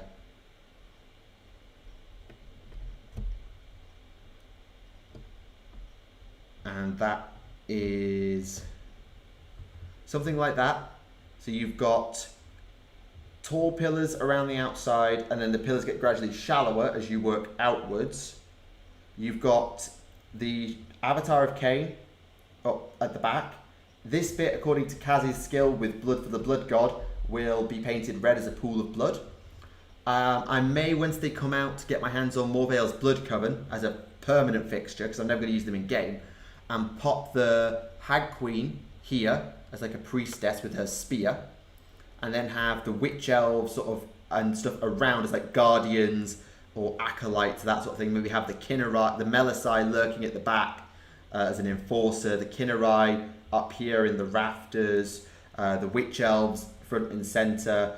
Maybe if there's enough spare legs in the Cauldron of Blood, I could borrow from that, but I don't think there is. So yeah, that's what we've got. That's what we've managed to create with a little bit of ideas and a little bit of help. So yeah, there you go. That's that. I'll put a proper picture up on Twitter later, if I can just get this avatar to stay still. And yes, it did fall over just as expected, because it's got this, it's got a little wedge on its foot to help it sit on the cauldron correctly, but it means that if you put it on anything else, it just does not like it in the slightest and falls over. So yeah, that's my temple. That's the front. So you come up the temple and you see the statue of Cain behind you, up in front of you, with the priestess and her acolyte Melisai waiting there, with the witch elves there to make sure no one gets any funny business, and a Kinnerai lurking in the rafters. That's my thought process. I'll have a look at Morvale's Blood Coven and how they exactly work for the model count nearer the time. But that's where we are, and I'm going to leave that now for the stream, and I'm not going to touch that now for the rest of the stream. I'm going to just leave that there, ready for photograph. So there we are. That's tonight's work. Avatar, you can just sit there in front of me as you do. The blood will pool on the sides of the central disc, so it won't look like a cauldron, but it will look bloody, and like under the temple there's a big reservoir. Yeah, I think you probably should. Obviously we'll have to tinker with it, and I will get some blood from the blood god from my local hobby shop tomorrow, if I can get some. And that will at least give me a starting point. And worst case, I've got various reds and Ard coat, so I can create different shades of red and Ard coat to create a blood-like effect, which is what I did on my original cauldron back in day, like 4 or 5 years ago. So it's nearly 5 years ago now since I made an Elfin Adventure Season 1. Blimey, where does the time go? So yeah, that's tonight's work. Accomplished. Great success. I will rename the stream after the VOD goes live, so that people don't get a false sense of what we're doing on this stream. So sorry people who came expecting Lumineth. You haven't, you've got daughters. But hey, it's a cool conversion, and I love doing this sort of thing, just messing around with stuff. So yeah. Right, actually I'm going to need to reach over this and talk about like supply drops and stuff. So Avatar, if you wouldn't mind, get out of the way. Over that, please. Thanks. Okay, so let's have a chat before we wrap up tonight about the supply drops. In fact, I might start recording and create my thoughts on while I'm doing this. So I'm afraid, chat, you might just have to stay off screen, or I might just take you off the screen while I do the recording of this segment. We will see how we go, because I don't want, like, yeah, just, you know, chat, live streams, videos.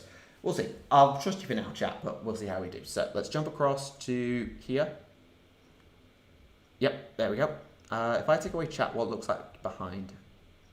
Yeah, there's a big gap. I thought there was a big gap. So I'd have to resize the whole thing to get rid of chat. So chat, I'm going to trust you. Okay. So I need to get you out of the way a little bit so I can scroll. Okay, so I'm going to start recording my thoughts on in a moment. And we're going to make this my thoughts on video with live feedback from chat. Though I'm not sure if I'll leave chat up. I'll leave it up for now and we'll see. I might do a second take, so apologies. You're now going to see an insight into the video making process. So let's just scroll down, get that in the right place. Right. So, let's do this.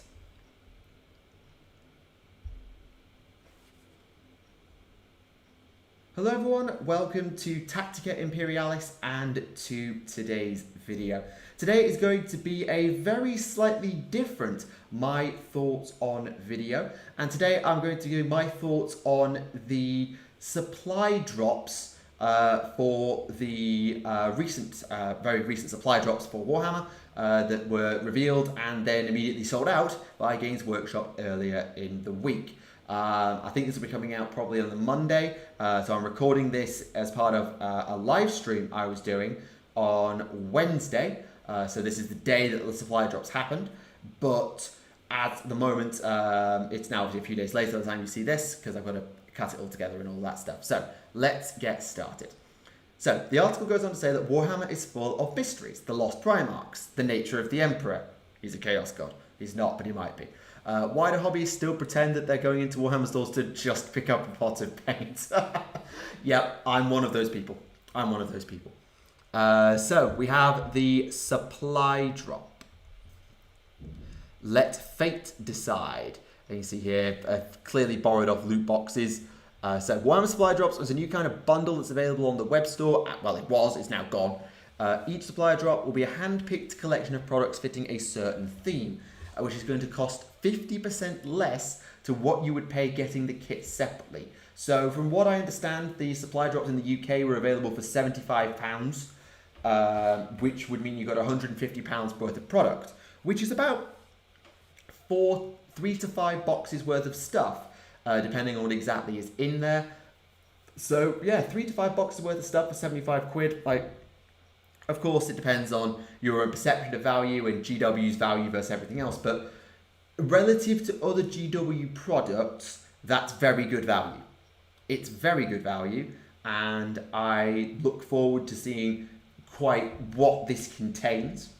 They seem to suggest it's 4 things, which would suggest that each product cost £37.50 typically, which is around the cost of a medium-sized vehicle or a large elite unit, something like that. It's certainly more than your standard infantry box, even if your name is Witch Elves. That's about the cost of 40 Witch Elves. Dear oh dear. But here we are. So, if you can't choose your next army, let fate decide. Looking for a selection of models to paint as one-off projects, this is a great way to challenge yourself. Bits box looking Baron, supercharged with this bundle. Yeah, okay, sorry, I'm going to stop spieling now. So in essence, the idea of this is, if you haven't got a clue what you want, or you just want a bit of everything, or you're just a bit of a squirrel, then this is the sort of box for you. This would be great for perhaps if you want to start a new project, as they say here, but you don't know what you want to do. Maybe it's your first time in the hobby. You and your friends get a supply crate, and you open it up, see what's in there, and then decide to split it between you, and that forms the basis of the armies that you'll collect. I can imagine that if these were still on sale, something like a Taylor 4 Warlord style system, if they had all the boxes for all the factions, you could have each of you is going to have your army decided by RNG, where you'll open up your loot box and you'll have to build your army around that. So say you get some Castellan robots, some guardsmen, and a Lehman Russ, a Vindicator, say, then okay, your army is an Imperial army and it's built around heavy infantry or heavy units supported by light infantry, and that can be the basis of your army. More suits probably Crusade style players or narrative style players, because the ally system is not very kind for matched play, but it's an option if you want to try that. So there's a few things you could do with it, and certainly that's the way I would think about using it. Might sound a little bit cynical. Maybe it's a way to sell some kits. Yeah, I was coming on to that. So there is obviously a cynical side to this, where you might just say, oh, GW are doing this because they've got a bunch of stock that isn't selling. So, for example, shall we say, let's say the Space Marine Librarian in Terminator armor isn't selling. Well, we'll offload it at a discount price by throwing it into this bundle, therefore we've shipped the unit. And I don't want to rule that out from being the case. Obviously, no one has their hands on a supply drop at the time of recording, and we don't know what's going to be in them in terms of content. Is it going to be a lot of older kits? Is it going to be a mix of old and new? Is it going to be current stuff? Is it going to be popular stuff? Stuff you don't really see on shelves? Is it made to order stuff? Web store exclusive stuff? We don't know at the time of making this video exactly what's going to be in the box. So we're kind of all guessing at the moment, but I look forward to probably sometime maybe next week or the week after, depending on when it arrives, where we get a bunch of supply drop unboxing videos. So yeah, we'll see on that one. And the content is dependent on where you are in the world. So if you get multiple sets, you'll get the same stuff. Okay, each supply drop will have a theme to give you some idea. So they've got the Imperial supply drop and Underworlds. They're saying that it's depending on where you are in the world. Okay, so it's not a complete randomness. I hadn't actually read down there. It says there that what you get in your supply drop will depend on where you are. So if you order the Imperium supply drop in Germany, you might get 4 kits. And no matter how many Imperium supply drops you order in Germany, you will get those 4 kits over and over. Whereas if you're in Australia and you order the Imperium supply drop, you'll get 5 different kits of the same rough value as those 4 kits in Germany. And no matter how many times you order those, you will get the same. So some of its ideas of maybe getting 2 supply drops and then seeing what you get and starting an army off of it is a little bit less easy, but at the same time, if you're both getting the same supply drop, then you can split the box straight down the middle, 2 and 2, and you don't have that same disparity. But the Tale of 4 Warlords idea goes in the bin because, particularly if you've got like 3 people in the UK, then all of them are going to get the same thing. So that's not really going to help all that much, unfortunately. But it's a nice idea in concept, I think, but I will talk about some of the issues it might have in a moment. So as I say, there was an Imperium supply drop and a Warhammer Underworld one. And you'll be able to swap to get some other stuff. Only available in certain territories at this time. So the US and Canada didn't get them, but they sort of suggest that they will be coming up and out and in and out and in and out, just throwing them out there on a semi-regular basis. But the newsletter people get first notice because newsletters. Imperium is a broad term for factions, but I wonder if there'll be a box Eldar or just box Xenos. That's a theory as well. We don't know what. But bear in mind, Underworlds is a game system. It's an entire game system. So, for example, I think that each of the Age of Sigmar supply drops will be Grand Alliance supply drops. It won't be supply drop elves. It will be supply drop order, which may contain elves around a theme, but I don't think they're going to go any more specific. With the Xenos in 40k, they might, because there's less synergy between Xenos compared to Chaos and Imperium, whereas in Age of Sigmar, all order units can be made into one order army, even if they can't all ally with each other, but the odds of them having allies is better.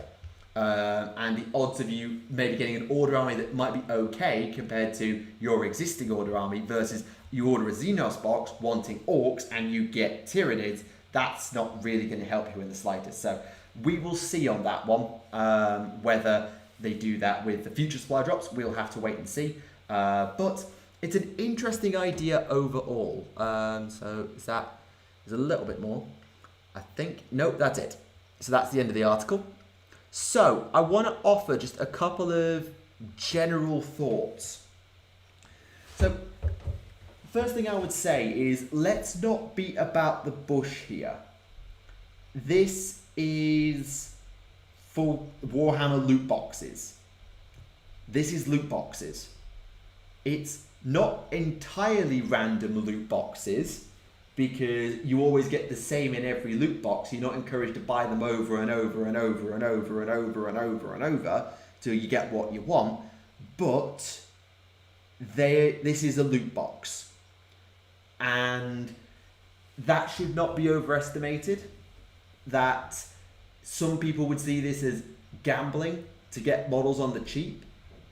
I personally don't see it that way, because I don't think you'd really do this in hope of getting a certain thing. You do this out of interest and because it's a mystery box type thing. But this is essentially a loot box, if you like, where you get a giant pile of stuff for good value relative to buying it all separately, but you don't know what you're going to get. It's just got to be kept in mind. Kind of doesn't that many loot boxes do not. It tells you the value of what you'll get. That's another valid point. We haven't got. So you know that the price of the loot box was £75, and you get £150 worth of stuff. It's not like rolling up a loot box in a video game where it's like you might get a rare or a legendary unit. It's not like that. So we've got a few. It's not pure loot boxes, but I could certainly see an argument that it is a step toward loot boxes.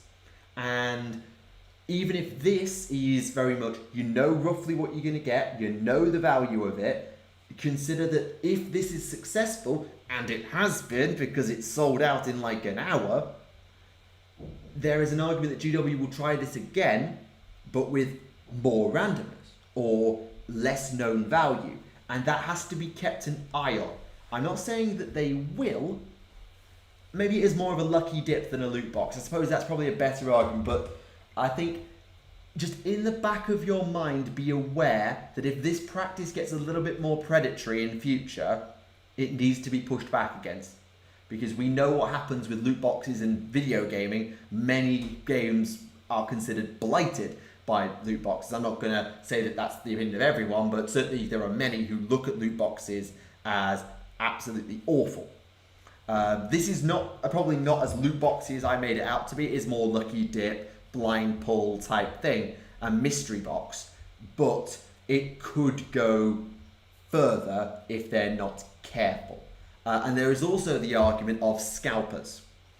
So GW very recently hit a home run by scalping scalpers of Indomitus via the made-to-order business, but this is essentially saying, here, have a bunch of free stuff to anyone who managed to get their hands on one, and that means that the kits can then be sold on for essentially twice the price on eBay or other sites. That has to be considered as well, that if people get their hands on this very quickly, that encourages scalping of the box. So it's just something to keep in the back of your mind, but at the same time, there isn't the same fear of missing out with these supply drops versus, say, Indomitus, because you don't know what you're getting, and they'll be sold out by that time. So it's just got to be kept in the backs of minds that there is a risk for this to go very, very exploitative loot boxy, and scalping is going to happen if people want to sell the models in it. But it might be that it's a pile of trashy models that really was just thrown out to clear some stock in the shelves. So we don't know. They're just filled with the Metal Sisters models. Exactly, we don't know. We don't know what's in these boxes at this time. So I like the idea, especially if you're someone who's not like me and doesn't really have an idea of what they're doing for a project. Like, I start a project with a plan, and I never start a project until I know what I'm doing with it. And so I'm not the sort of person who would just trust in fate and go for a lucky dip. Here's what I'm going to collect. It's not my style. But if you are someone who likes this sort of lucky dip, squirrely, jump from project to project, do creative things on your own time type of thing, that's great for you. And this is great as an idea because it allows you to use the term one of my Discord people, squirrel on the cheap. But there is a cautionary alarm bell just tinging at the back of my head saying this could go very sideways, and I don't want that to be forgotten, even though this exact system of the supply drop, I don't have a problem with. I think it's a cool idea. I think that it will allow people to start new projects and experiment and maybe do first collections very, very easily. But I'm aware that if left unchecked, it could go sideways. And we have to be aware of the ever-present scalper meta that goes on whenever anything that is limited run is released. So there you go. That is my thoughts on the supply drops. And you can also see a few thoughts that came up from chat during the stream. I've tried to address a few of them as we've gone along. And there'll be, you can see a few other opinions that have come in here. But that's what I think. I think that it's got potential, it's a nice idea, but it's got a risk of going very sideways. But that's just my opinion. Let me know what you think in the comment section down below. Do you like supplier drops? Are you anti-supplier drops? Or are you someone who's maybe like, this is nice, but, or this could be better if, or something like that? I think a possible improvement would for it to be a Space Marines supply drop or a Astra Militarum supply drop. So it allows people to lucky dip the start of their army if they want to play an army but don't really know where to start, rather than being thrown a pile of stuff that they have no idea what to do with and they have to make it up as they go along. But they are themed, so let me know your thoughts in the comments down below. I'll be very interested to have a conversation and see what you think, because this is obviously something brand new for all of us, and I'm very interested to see what you think. So, thank you very much for watching. This has been Tactica Imperialis, and this has been my thoughts on the new Warhammer supply drops. Thank you very much for watching, and I'll see you all again. Bye for now.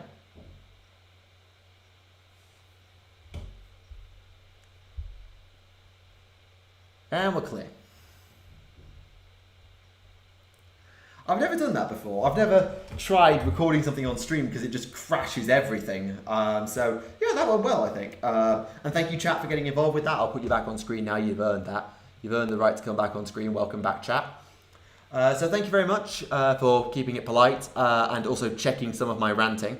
It was very useful. So, yeah, that was my thoughts on the supply drops. You get a sneak preview. And I'll put that video out. I'll clean up the sound and all that and put it out on Monday because I'm not sure I'm going to be ready to make a tutorials lesson just yet. But I'm going to try and get that out on Monday.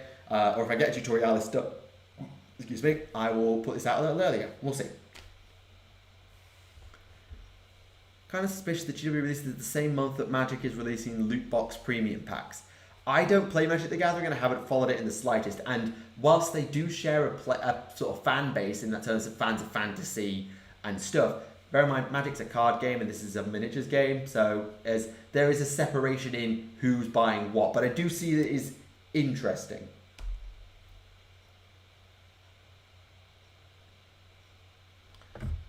You'd have to explain what that means to me. These VIP packs, I have no.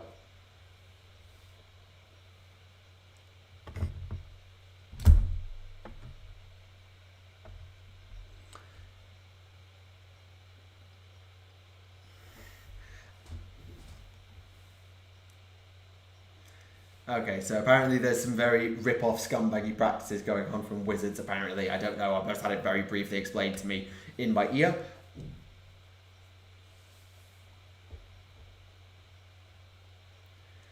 But yes. But anyway, we're about nearly 2 hours in. Obviously, my streaming program is going a bit longer. We've been going for about 1:50. And we have got 3, maybe 4 mods in the stream actually, because Ben was here earlier, I don't know if he still is, in chat. So we've got several mods around. But yeah, more faction focus might be better. Anyway, so I'm going to end the stream in a few minutes. So if you have any final questions, requests, or ideas, then please throw them into chat now. We can discuss them. And I will be working on this terrain project on the next stream, which is going to be on Friday evening. 6:30 UK time, same time as I film Adeptus Podcastus from the other week. So I will schedule that stream on Friday for 6:30 PM and we'll stream for about 2 hours and we're going to work on this terrain project. And Rowan has stolen PG's job of posting the Discord. So yeah, if you've got any final requests, final questions, final things you want to talk about, then we'll do that. But we're only going to be going for another 5 minutes or so. Chat, get them in now. And I've got to find some way to, you know, I'm just going to move all this out the way to make it easier just to lift the dace to safety. I've always liked the Forbidden Power terrain, to be honest. I really have. like the Forbidden Power terrain. I wanted a Stormbolt when we saw them in Forbidden Power. I did want one, but I never got one because I had other things to do. But I did say, I remember at the end of Elfin Adventure talking about wanting to make a Free Cities type board.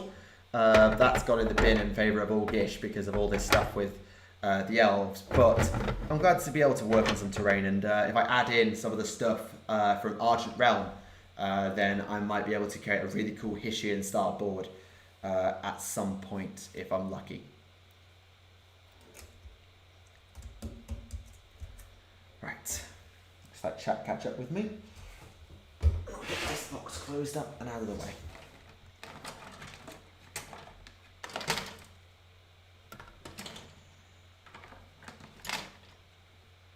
When do you think the Astra Militarum Codex for 9th will come out? I don't foresee it within 2020. Especially with the delays to everything, I don't think we'll see it in 2020. I think we've got the rest of the Lumineth to come out. The Lion's got to drop in Book 9, the Heresy's got to come out. We've got the Sons of Behemoth, the Marines Codex, the Necrons Codex.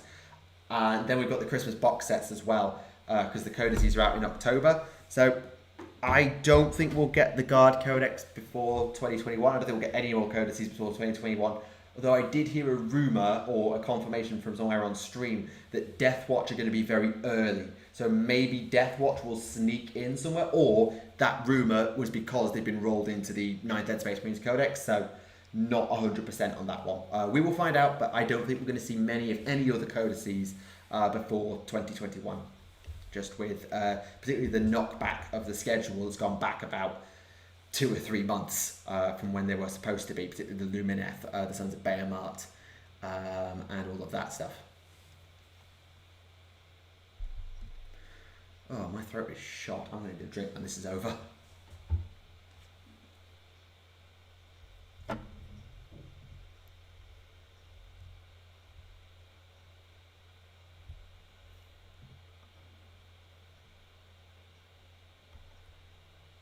So I had a few new people join the Discord server. That's awesome to see. So welcome those new people. Do you think they'll push the law now that they caught up with Psychic Awakening?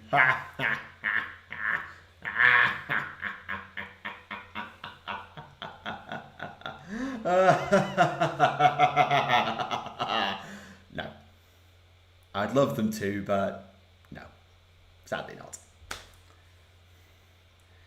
Also, yeah, AdMech Codex is a point, because with all the new Skitarii units that they showed put in Psychic Awakening 7, they've got to be rolled into the Codex.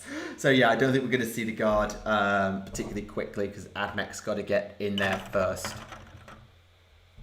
It's another point I had not considered. I'm still going to put this away, this avatar.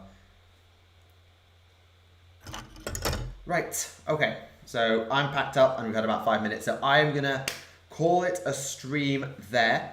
So, thank you very much everyone for coming out to tonight's stream. It's been an absolute pleasure to speak to so many people. I'm not sure how many we had at peak watching the stream. We've got 21 concurrent viewers at the moment. I don't know if it was a bit higher than that at some point. But yeah, we've had a nice turnout, good active chat. It's been a real pleasure to talk to you, and also thank you very much for everyone who's been giving me all the advice and ideas for the Altar of Cain. That's really been appreciated, and I look forward to making that our stream exclusive project. I'm not gonna touch this except on stream, so that's gonna be our stream project for the next few weeks until I get this finished. It'll probably take us about 3 or 4 streams to get it done, especially because I've got to go and build the other avatar as well. So I've got plenty in there. If you have any thoughts or you want to ask anything, then do it quickly, and I'll try and stick around in chat for a couple of minutes after the stream wraps up. If you want to join the Discord server, the link is there in the chat. Rowan has very kindly put that there, one of our mods, and you can join our Discord server there if you are so inclined. But for now, thank you very much for watching Tactica Imperialis, and I will see you all on Friday for our next live stream. Good night.